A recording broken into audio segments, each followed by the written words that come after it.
இன்னைக்கு நம்ம தஞ்சாவூர் ஸ்பெஷல் கும்பகோணம் கடப்பா தாங்க கொண்டு வந்திருக்கேன். இட்லிக்கெலாம் எம்மியாக இருக்கும்.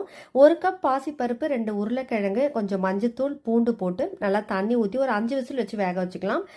தனியாக பருப்பை எடுத்து வச்சுக்கலாம், உருளைக்கிழங்கு மசிச்சு எடுத்து வச்சுக்கலாம் தோல் எடுத்துட்டு. இப்போ ஒரு மிக்ஸி ஜாருக்குள்ளே 1 கப்பு தேங்காய், 1/2 கப்பு உடச்சக்கடலை, 1 ஸ்பூன் சோம்பு, இஞ்சி, பூண்டு, காரத்துக்கு ஏற்ற அளவுக்கு பச்சை மிளகா, 1 ஸ்பூன் கரம் மசாலா, கூடவே கொஞ்சம் தண்ணி ஊற்றி பேஸ்ட் மாதிரி அரைச்சி எடுத்துக்கலாம்.